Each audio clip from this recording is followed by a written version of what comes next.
All right. Greetings, family. We're back. And again, we're going to go right into the second half of our broadcast, orientation and training. And so at this time, we'll open up the line to our Vice President, Sister Shanyeri Norman, and also our Secretary, Baba Kimbizi Merritt. Are you all there? We're here. Yes, DJ. I'm here. Okay. Greetings, and thank you for being on the call. Take it away. Okay. Thank you so much, DJ. Also, thank you, Baba Hikima. That was a very, very informative discussion in our first hour. Again, greetings, family. This is Shanyeri Norman, and I do serve as Vice President of UsLiftingUs, and it is definitely a pleasure to be on the call tonight. Just like DJ said, the purpose of this call is ULU member training and orientation. Baba Kimbizi, how you doing this evening? I'm doing excellent, Shay. Good to hear you. Excited Likewise. about tonight's conversation. Good, good. Now, we're going to do things a little bit different tonight. Baba Hikima is also going to join us. We had a discussion earlier, and I just thought that everyone listening in would benefit from hearing all three of us give our input on this particular member orientation and training. So, again, the ULU member orientation and training, as things grow and as ULU changes, there will be much more opportunities for education. Education is really one of the pillars of ULU. So just remember, every Thursday night, we're going to be doing this member orientation and training, not just for members, also non-members who are listening in. We want you to also get more clarity about ULU as if you make decisions to join, as you're having discussions about ULU. We definitely want your input and for you to hear all of the information. So for the last 6 weeks, we have spent time going over the first 6 points of the ULU 10 points appeal and plan. Tonight we're going to be addressing point 7, and we'll continue with this set of appeals for the next 3 weeks. After that, we'll have a different type of training and orientation, and I think it'll be just very exciting. You won't necessarily know exactly what's coming up for the training and orientation call, so just be sure that you tune in. And I always say that as far as members or non-members, this is a discussion, so at any point in the conversation you have something to add, please press the number 1 on your phone, and we'll know to acknowledge you and to get you to join the conversation. You can actually read over the 10-point appeal and plan with me as I read all of the 10 points by either, 1, going to UsLiftingUs.com. Again, that's www.usliftingus.com. Also, if you're on our mailing list, our email list, you receive the call for tonight. You receive the email for the call tonight. The ULU 10-point appeal and plan is also attached to that email. So I encourage you to read along with me. So let's get started. The 10-point appeal and plan reads, well, first of all, before I start, let me just set the tone a bit. It says here, current events and the general unrest of the times call for radical change. The following points provide practical and necessary steps for a new and positive existence for us today and for future generations. Ashe? Ashe. Point number 1. As Black people, we take full responsibility for the economic destiny of our communities and nations. Point 2. Black persons and Black institutions, especially the Black church, join together as members in a large-scale, cooperatively owned business enterprise to pool our resources. Point 3, this cooperatively owned business enterprise is reflective of our unique culture and interest in the world. Point 4, the governance and legal form of the cooperative accommodate democratic principles, 1 member, 1 vote, with elected leadership. Point 5, only members of the cooperative and not the public, have the opportunity to secure ownership units or equity in the business enterprise with the potential to amass billions of dollars for community development. Point 6, the cooperative focuses on opening and operating businesses in local communities that, 1, provide needed goods and services, point 2, create new jobs, 3, stimulate additional business activity, and 4, yield a fair profit.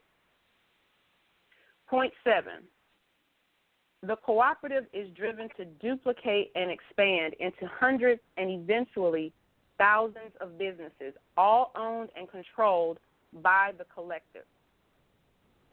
Point 8, the net profits from overall cooperative success are used to, 1, reinvest, 2, for the distribution of grants and endowments, and 3, direct returns, or AKA dividends, or I should say better known as dividends, to member owners of the cooperative.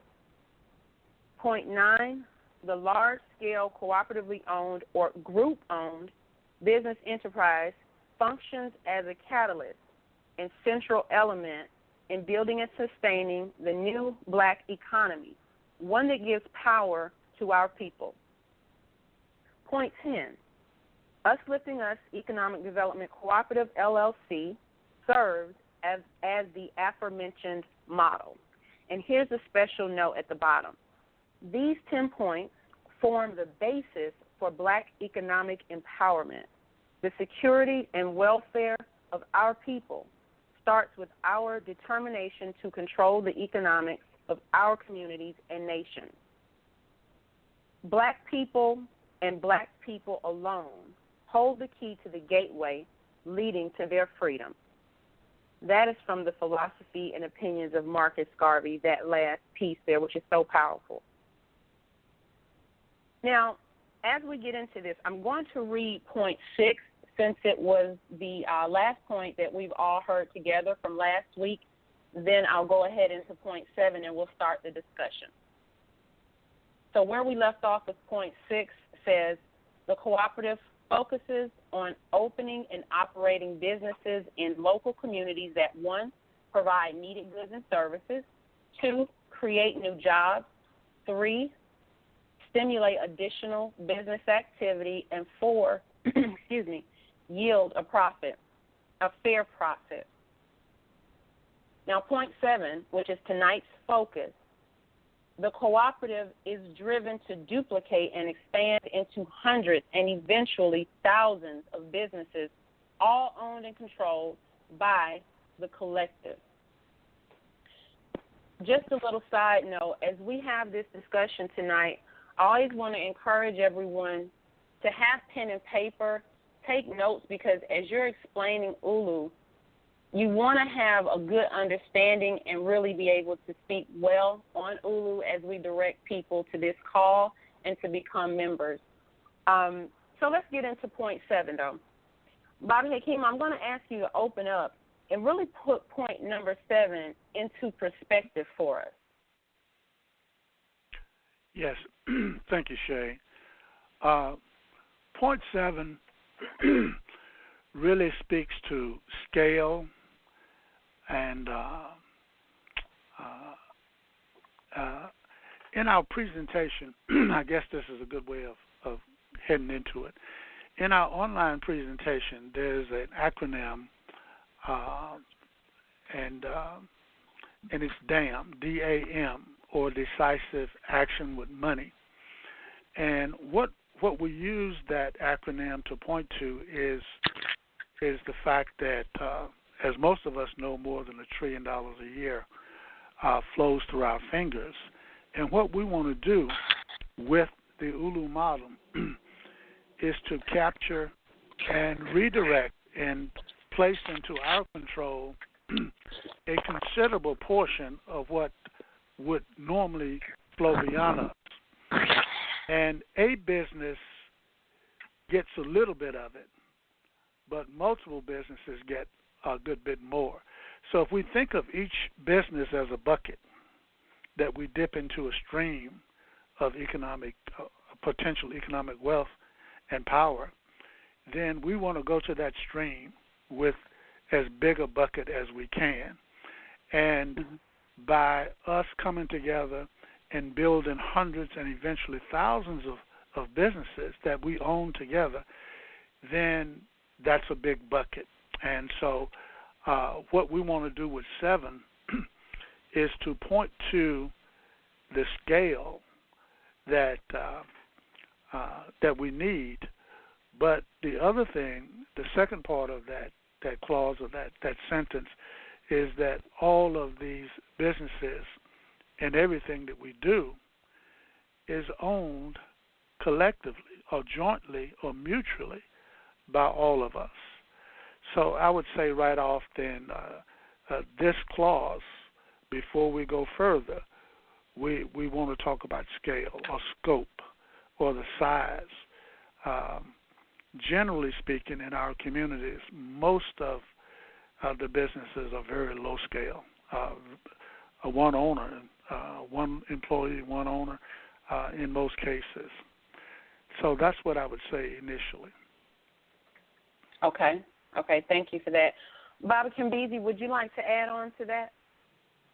Yes. I also, when Brother Hakima says scale, what we're talking about is duplicating. So every time there's a successful business in the community and other communities have similar needs, then that model can be duplicated across the country. So using the metaphor that Brother Hakima just used about dipping a bucket into this economic stream, when you think about thousands of buckets being dipped into this economic stream, as we think about these businesses being duplicated and proliferating across the country and around the globe, that's a lot of economic resources that now is we have access to in our community. So, so often we drive through our communities and we can point to the black-owned business. Well, that business there is owned by this person, or that business there is owned by that person. And it's usually a handful, 4 or 5. But when we talk about scale, we're talking about all the businesses that serve our community being owned and operated and democratically controlled by our people. So that begins to change the way we look at doing business. It changes how we see ourselves, and we start thinking in terms of operating national enterprises that all of us collectively and mutually benefit from. And I think that's a critical point for us, so that we're not thinking one business, but we're thinking multiple businesses and multiple large businesses. Okay. Gotcha. Okay. Yeah. And duplication, with that duplication, there's so much power on so many levels. When you were speaking, I just wrote down duplicating our values and ethics. I think it's important for everyone to keep in mind that, especially if you're a member, or if you've inquired about more information, you already have copies of ULU's founding documents, our values and ethics document, our operating agreement. If you don't have it, you can go to the website and request more information, and you'll receive it immediately. So when we talk about duplication of these particular businesses, because these are ULU cooperative, group-owned, family-centered businesses, then you also have to think about the power of duplicating those values and ethics and the way in which we build. So that's very, very powerful when we talk about duplicating on so many levels. So thank you for that. So as we move forward, what I would like to do, I have some questions I came up with, and I said, well, if I were listening to ULU and I wanted to be more oriented, I wanted to be trained on what it is I'm actually a part of, what are some questions that I may have? And I think we'll be able to have a very, very full conversation. Again, if you're listening in, please press 1 on your phone at any time that you're ready to join the discussion. We ask that, everyone who has a question, you have a comment, to please do so. This is an open discussion. It is member training and orientation, and we are leading the discussion, but it's nothing without you out there. So this first question I have, just really generic. When we talk about building and duplicating these businesses, what is the criteria by which we build?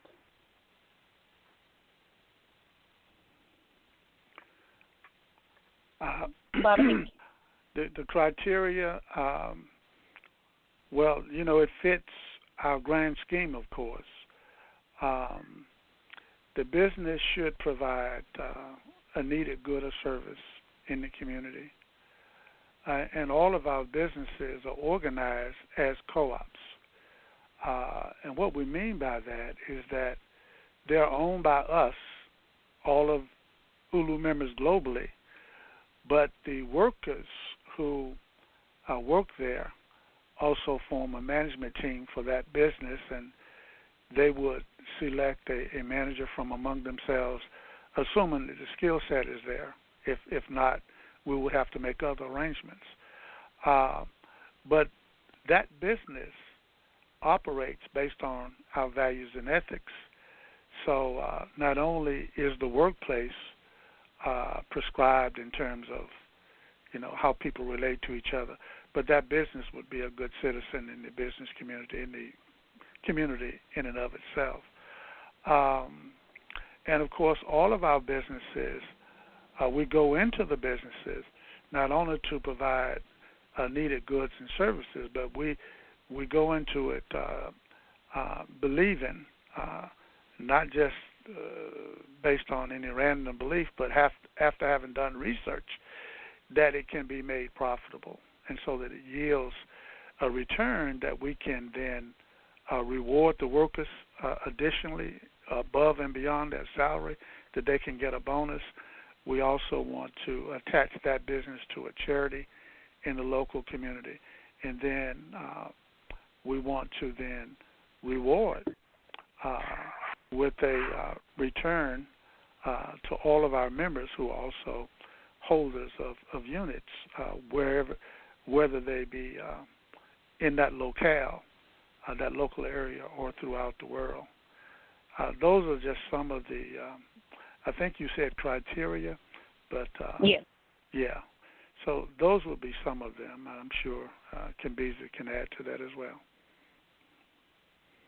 Yeah. In addition, every business that is an ULU-operated business practices the 7 principles of Kwanzaa: unity, self-determination, collective work and responsibility, cooperative economics, purpose, creativity, and faith.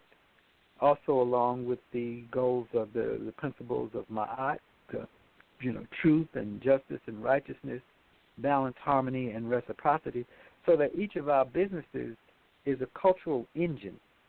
It breathes these values and these attitudes into all of the participants in the business, and that's part of what's most important about ULU enterprises.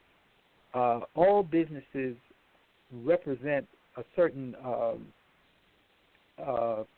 constellation of values and attitudes.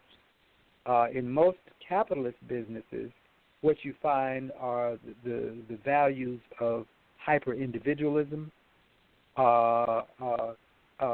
very aggressive competition, materialism, and maximize profit. So you don't generate a fair profit.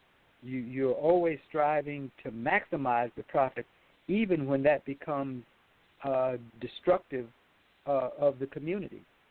So that ULU businesses are just the opposite of that. We're practicing values that sustain life, that promote positive relationships amongst the the members and the participants, and that they're sustainable and rational for everyone involved. So that's a very important component of ULU businesses, this cultural matrix of ideas, values, and attitudes that reshape how we as a people do business with each other, how we interact with each other, how we value ourselves and the spaces that we occupy. That's powerful. I got that. Cultural engine or cultural matrix. Okay, thank you. Yeah. I'm going to move on to the next question. And either one of you, Brother DJ, if you have a comment you want to add, you all just go there. The second question that I have, does this mean that I will potentially be part owner of several businesses as a member? Let me just jump in. I'm excited by that point, Shay. That's exactly what that means. Yes, you are a owner of all of these businesses. That's where the wealth building really becomes very practical and concrete.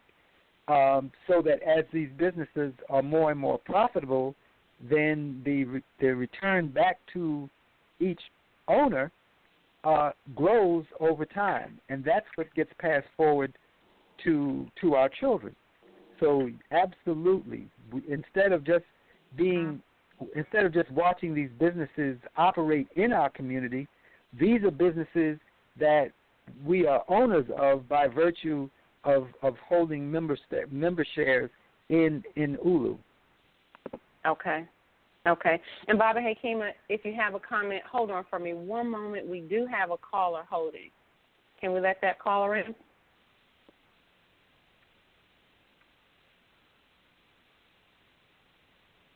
Brother DJ, are you there?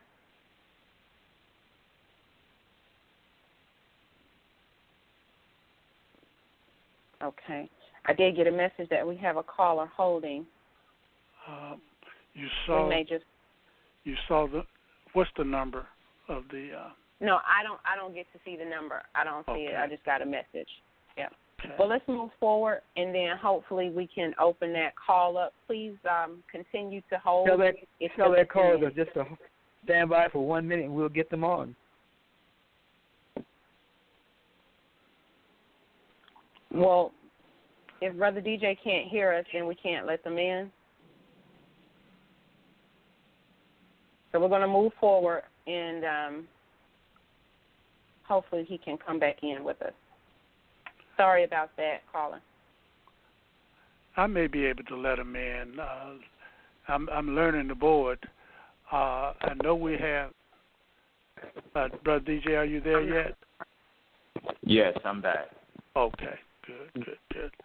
Okay. Shay was trying to let one of the callers in. Yeah, 3347, your line is open. Okay, can you hear me? Oh, yeah. We can hear you. Okay, this is Baba Yoga Bay speaking. How, family? How you doing? Doing great. Doing well. Excellent. Yeah. Before you ask your question, we really appreciated you at Malcolm X Festival. Oh, thank you. It's the least I could appreciate you all as well. To get to question number 7, one of the things that I feel is highly essential is that management, and even if the cooperative will think in terms of orientating each person before we even open our doors to do business with the public, we got to first establish how well we are set in ourselves to run a business. I believe that the business is the end result of whoever's in charge of the business, and it funnels down into the public. So my suggestion is that we go through an orientation before we open our doors to make sure that the ethics and the integrity of management and staff is bar none, close to impeccable as we can get, reestablishing the Mayatan concept, bringing it to the 21st century, but definitely looking at it back there, BC, 13, 12, 25th dynasty, golden dynasty, and going even further back into as far as our consciousness will allow us to go, and then come up to present and try to figure out how we can establish the golden rule, doing unto others as we would like to have done unto us. Not only in quality of product and service, but establishing our word is our bond, and letting our customer know that we are in business to make sure, and first and foremost, that we give them the best that we can possibly give. Therefore, we can expect their return services coming to us because we know we gave out the quality of product and service. So if I'm not rambling along, and I hope I'm not, I hope you can pick up my thrust and each one teach one so that we can build a machinery that will put a smile on the Most High's face. Beautiful. Ashe. Beautiful. Ashe. Thank you very much. I would like to add to that. Not only the workers have to be trained, the managers, but in order for us to have successful co-op businesses, there has to be attention to the community as well. We dare not put a business in a community and it be an alien. The community, a good percentage of the people that or live in and around that business should also be avail of the opportunity of ownership and teach what it really means, so that the business thrives in a community of people who are predisposed to support the business and predisposed to protect it. So not only the workers, but the community around the business has to be worked as well and educated. Ashe, you all really just went into the third question that I was going to pose, which is, are there specific standards that the businesses have to meet? Baba Kimbizi, do you want to speak to that specifically? Well, I think the previous caller pretty much alluded to that when he was talking about the personnel that are operating the business on the day-to-day basis have to practice those values. And so those are the specific standards. But to Hakima's point, that's why we say familyhood that creates an economy and family-centered business. We're very intentional about the use of family and familyhood. In other words, we want to evoke those emotional ties and bonds that healthy families feel towards one another. In other words, there's a lightheartedness, there's a good intention toward each other, there's a trust, there's a respect, and there's the desire to guarantee that we give our best to the people that we're serving, and they in turn reciprocate. So that's those are the standards. In other words, when they step into an ULU business, of course they're going to be treated with a smile and with a warm greeting, and they're going to be treated fairly at the cash register. Okay. Whereas we don't have to go through that whole. Sometimes you step into a business, it's almost like you're in some kind of for lack of a better term, a prison environment where there's suspension. There are cameras everywhere. You're being followed through the business because there's an assumption that you're going to steal, or those kinds of practices have no place in an ULU business. It's understood when you step in the door, you coming in there with the right intention, and you're going to be treated with respect. But all of those are expressions of our values and how much we love each other, and we really have each other's best interest at heart. Okay. Thank you for that.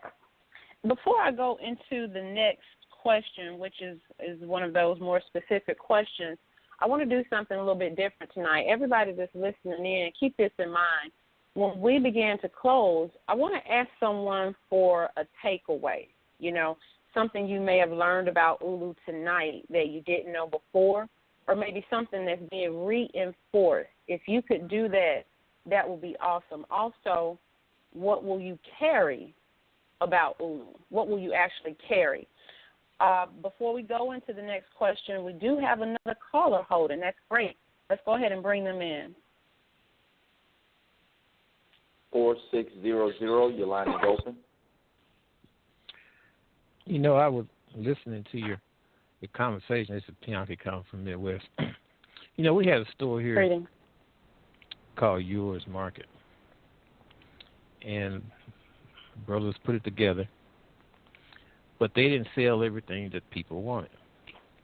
They didn't sell no pork, cigarettes, candy, any of that stuff. And it was nice. When people walked in, they was greeted, welcome to Yours Market. And they had someone in the store to carry the groceries out to the car. But they didn't cater to the wants of the people in the community.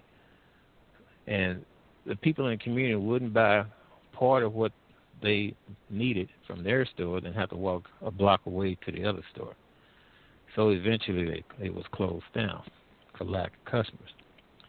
You have to provide people for what they want.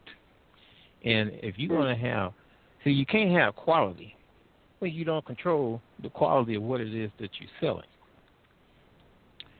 If blacks are going to get into that venture, then they have to get into it entirely, as the old saying, vertical integration. You got to manufacture and produce what it is that you're going to sell.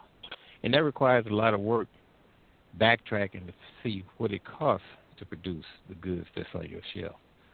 The old saying, which is really true, Asians are not going to give you wholesale prices to compete against their cousins. And now it's Arabs that's controlling that. So all that had to be taken into consideration. I don't go by the saying, do unto others as you would like for them to do unto you. When I was in business, putting up buildings and bridges, my saying was, do unto others before they can do unto you. Because I never wanted to get in this position where I was flat on my back needing somebody to help me. But I just wanted to say that. What's your name, brother, and where you calling from? I didn't hear you when you first introduced yourself. Oh, my name is Bianchi. I'm calling from the St. Louis area. Beautiful.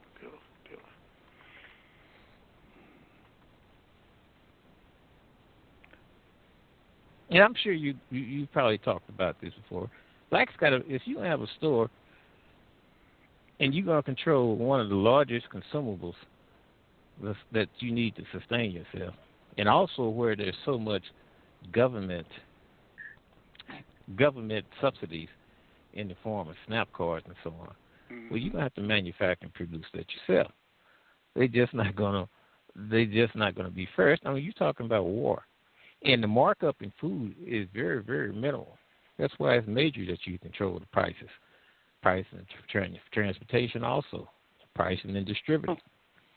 That's where you have to go. You can't go out to half, as they like to say, half-ass. It has to be thorough. Please watch your please watch your language, and anyone on the call, please watch your language. Baba Hekima, Baba Kimbizi, would either of you like to respond to the comment, or I don't know if there was actually a question in there, but the comment?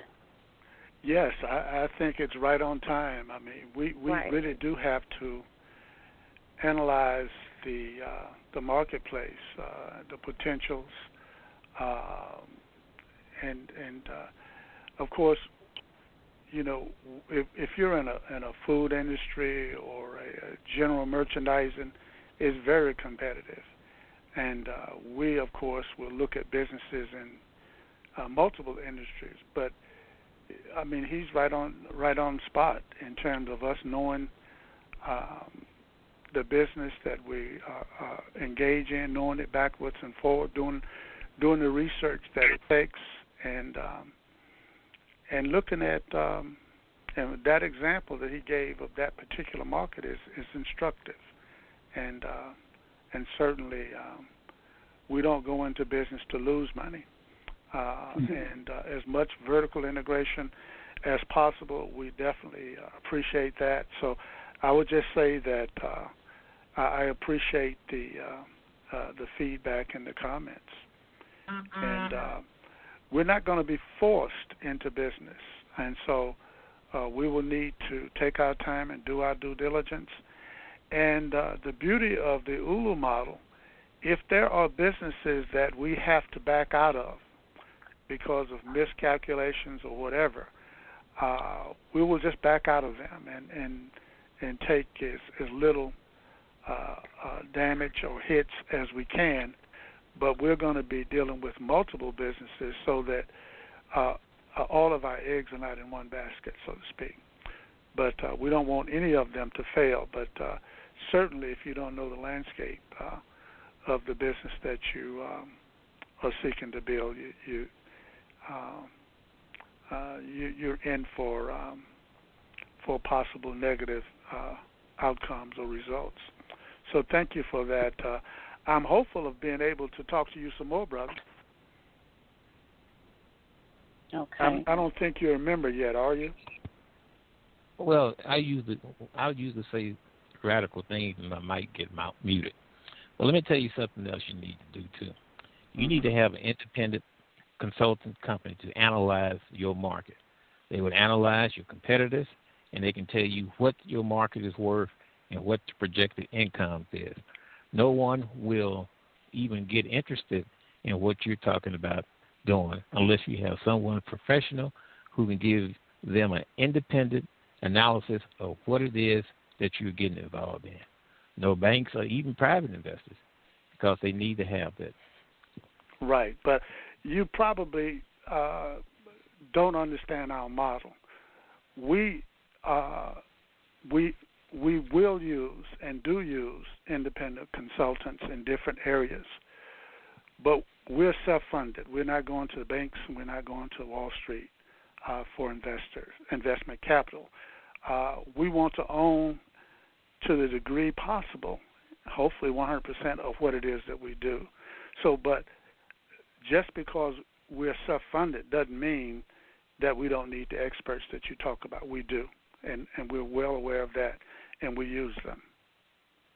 Mm-hmm. Okay. Right. Well, let's go ahead, Baba. I was just going to inject that. Now, I think the brother said that he's coming from the St. Louis area. We just concluded the Malcolm X Grassroots Festival here in Atlanta last weekend, and our model calls for ULU Mart, which is to take the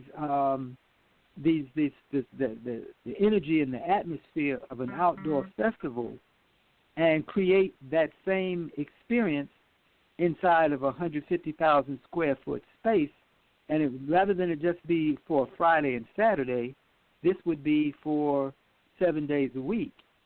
In other words, there were numerous vendors in the park on Saturday offering to our community goods and services that we want. And right. and so what it brought together was service providers and service users. And we exchanged goods and services in that environment. We had a great time, music in the background, and we did business. So we turned over those dollars multiple times in amongst our own hands. And that's the synergy that ULU seeks to build upon.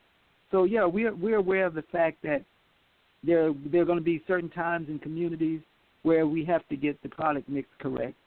But the ULU Mart model to begin with offers us the kind of business environment where the vendors that we want to patronize are made available so we can patronize. Okay. Well, thank you. Thank you so much. We're going to try and get a couple more of these questions in. This is a very robust conversation. Thank you, everyone. Getting specific, who will work in these businesses and manage them? How does that work?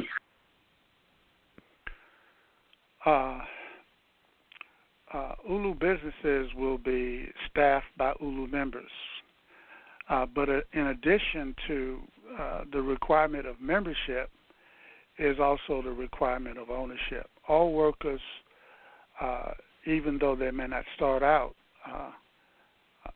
at day one, must acquire equity in the company. And so they must own at least one unit. And if they can't afford to do so, then there are arrangements where their equity share can be acquired through increments taken from their salary. So all ULU businesses are staffed by ULU members, and those members form a management team, and so they pretty much police themselves. Of course, they'll have a team leader, and but we will remove the boss server dichotomy that is typical of many businesses. Okay. And you didn't speak to this very specifically, but somewhat, the flow of management or the flow of the structure, what does that look like from management down? Well, of course, the membership elects a board of directors. The board of directors hires from within members to be managers. And there may be a situation where we don't have the skill set within the membership, and so we'll have to contract for that. Hopefully, that contractor will realize the benefits of ULU membership and come on board at some point. And then each business comes under that management structure. You may have a general manager, you may have regional managers as it builds out, but each store, each business, whether that's a business in the transportation arena or hospitality or manufacturing or agriculture, whatever it is, the idea is that that business would be a worker-controlled environment. In other words, the workers themselves would come together and form a management team and select from among themselves, if possible, a team leader. And we want to create the environment where people are really highly motivated and are eager to come to the factory, to the shop, to the store. And members, workers, have an opportunity to be compensated three times: a decent salary, a bonus once that business gets into profit, and then as a member owner, also to profit share. So a worker is treated royally within the ULU family, because that that person is really what makes it happen, what makes it go. Okay. So, are there any standardized, are we using any standardized benchmarks in reference to, we have this business, and then we want to have more businesses? We're talking about major duplication here. So are there any standardized benchmarks when we look at when to duplicate or when to open another business? And Brother Cambiza may want to add to what I'm saying, is that we will work to format standards as best we can for every industry that we are looking at. And some of it will be applicable for different industries. But we want to standardize practice and procedure, and whether in management, whether in production, whether in service, so that we benefit from lessons learned or best practices in each of the businesses, so that we can grow and benefit from what we learn as we make mistakes, and we're going to make a lot of them. But we want to standardize to the extent possible what we do and teach from those standards. Okay. And that reminds me of us looking at particular businesses now, and the Business Development Committee looking at particular standards. So that's carried throughout then, all the way to the point of staff. Robert Cambizi, is there anything that...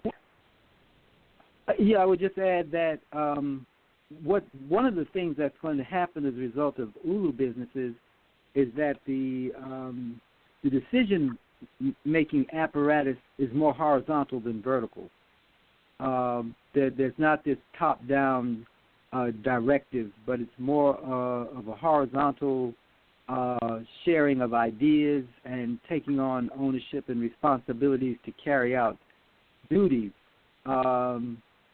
It's a more liberated working environment, and the goal of that is to trigger our imaginations and creativity, so that these businesses can expand and innovate very rapidly, as opposed to sometimes the things that could be done are not done because this top-down hierarchical management style can stifle creativity and in people taking more individual ownership and responsibilities for carrying out projects. So that's one of the built-in features of doing this business as a cooperative and doing it as family-centered economics.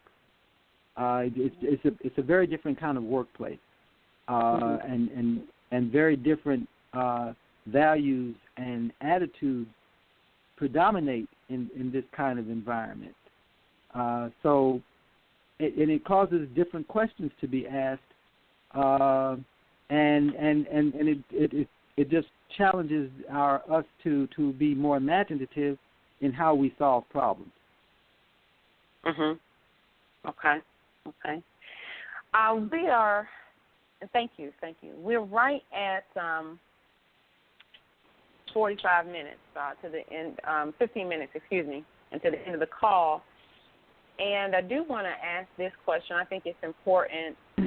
Just like we opened up with putting things into perspective, I want to round this conversation out in that way. So, and please, anyone listening, remember, if you have a question or a comment, to press 1, the number 1 on your phone, and we'll recognize that you're ready to speak, and we'll open your line. So please, if you have a question or comment, please join us. The question I have is this, and it can be quite broad, but let's just try and focus it in.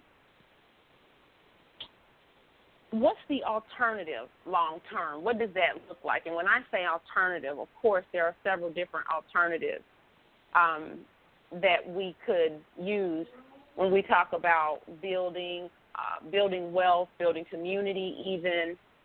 But more so, I want to know what's the alternative as far as building wealth. Generally, we're talking about individual businesses, or we're talking about individuals investing in large corporations as stockholders. So I kind of want to take the call in that direction. What do those alternatives look like compared to the ULU cooperative model? You want to get started, Kimbezi, with that one? If I understand the question correctly, the alternatives looks like what we have right now. Businesses that are extracting wealth from our communities without giving back to the community, businesses that are practicing values that diminish the value of our lives, that disrespect us, and business models that are really not sustainable. We're living in a time of global warming, and to still be pursuing fossil fuel as a source of energy as opposed to exploring renewable forms of energy is suicidal. And so we really have to put together businesses and business models that honor the environment, that reverence the environment, that reverence life in general, and certainly people, and make it an environment that's healthy for people to grow and to play together and to learn together. So this is something that we have to do if we're going to survive and be sane. We've lived through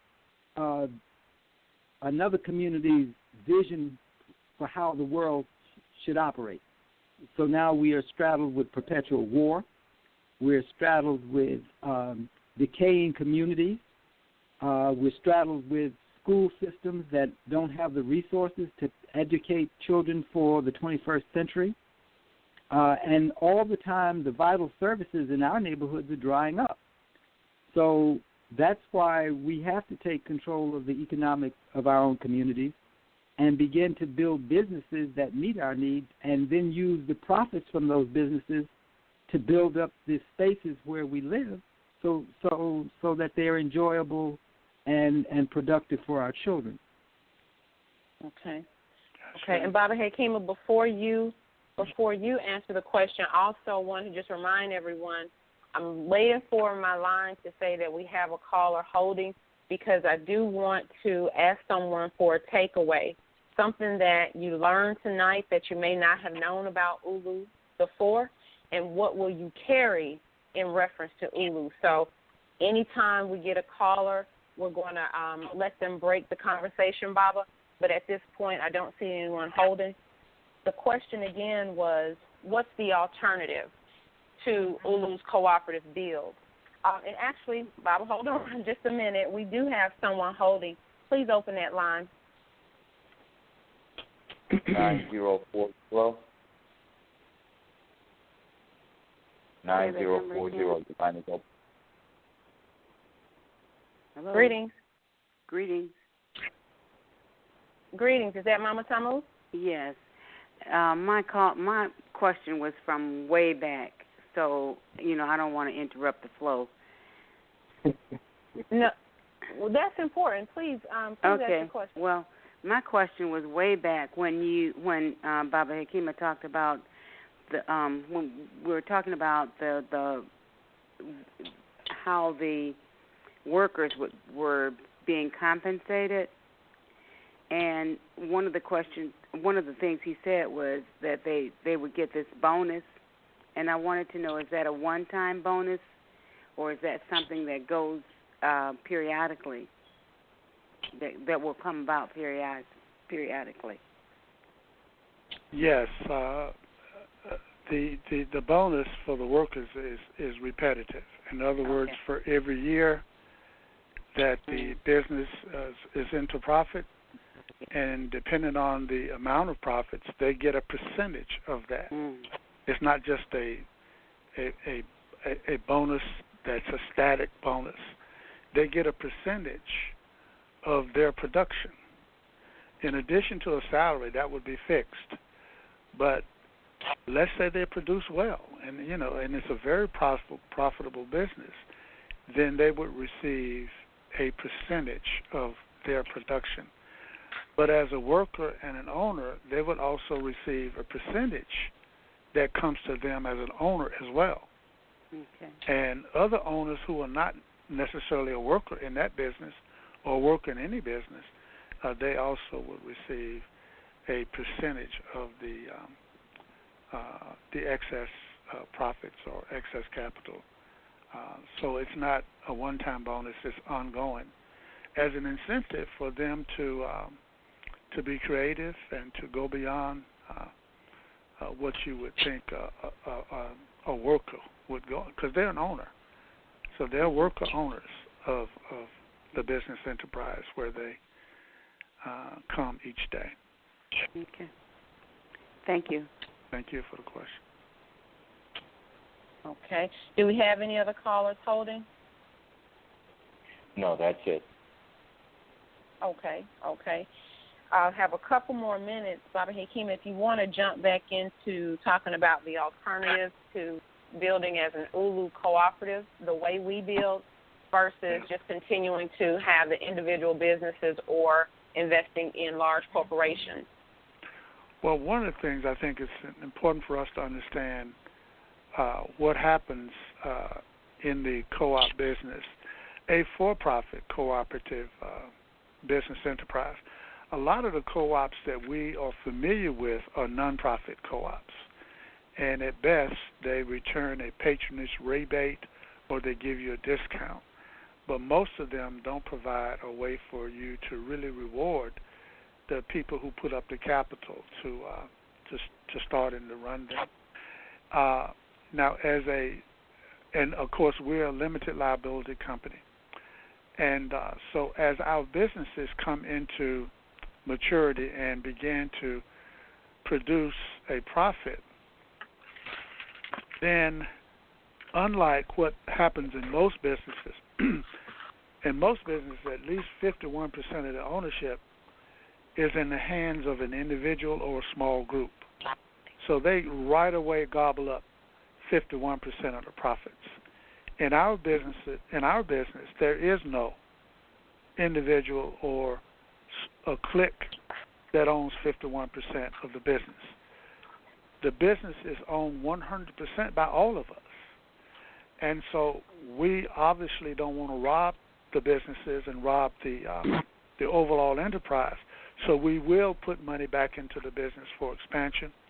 We will commit, as we have talked about a little earlier, reward the workers. We want to do some for charity. But then the rest, which will be a considerable portion or percentage of the profits, would be distributed equally to each ownership unit.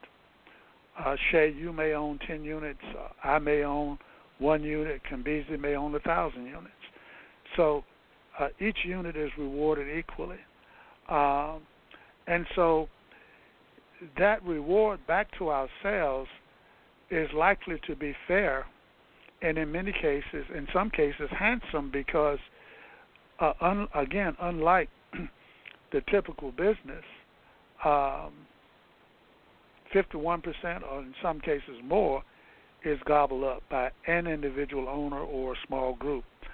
I worked in a business in North Carolina, a very small business with less than 12 employees. I was here in Atlanta, but I was doing some technical writing for the company. There were months when the principal owner pocketed more than $200,000 for himself while paying his workers, basic minimum wage. And so that wouldn't happen with the ULU model. All of us are owners, and we would receive our portion, our percentage of the profits that any business made and all the businesses made, and we have a way of tracking that. Okay. Well, thank you. That was thorough. I hate I didn't have anybody holding to tell us what their takeaway was. I think I'm going to start doing that every week. I think it's important for us all to hear how we communicate ULU, because one thing may resonate with someone and they never heard it before, and it will really help them to explain. I know I'm taking away describing ULU as a cultural engine or a cultural matrix, and then just talking about the power of duplication when we talk about ULU in its totality, from the foundation to what the mission is, just how powerful it is when we talk about duplication. So as we close tonight, I do want to add, especially for our members, this is for our members, one of the most important things that we can do is to understand ULU in a way that we can communicate it effectively when we're carrying the message. This is your co-op. This is your business. And so I just want us to always keep that in mind. It's no one person's business more so than it is any other person. And it just reminds me of the African proverb, many hands make light work. This is our work that we have the opportunity to partake in together as responsible adults, because we always have to keep in mind there's no way you can ignore it. Our children are watching us and listening. They're learning about alternative economic systems as well. And so we don't want them to wonder why it is we're not putting our best foot forward and really working together as a family to create for them the future that we want them to have. So just to remind you, like I said again, this is your co-op. This is your business. I'm excited about the way we're building, the new members that are coming on board, the questions we're getting, the inquiries, just the input overall. So I'm very, very encouraged. Every week we're coming back here on Thursday night. 9 o'clock p.m., of course, is with Brother DJ and Baba Hakima. They're giving the introduction of ULU. And then at the 10 o'clock hour, Eastern Standard Time, we're doing the member orientation and training. Get your pens, your paper, your questions ready, and press 1 on your phone whenever it is that you're ready to speak and join the conversation. We appreciate you being on the call. Appreciate you, board members, for all the work that you put in tonight. And always, I will say good night.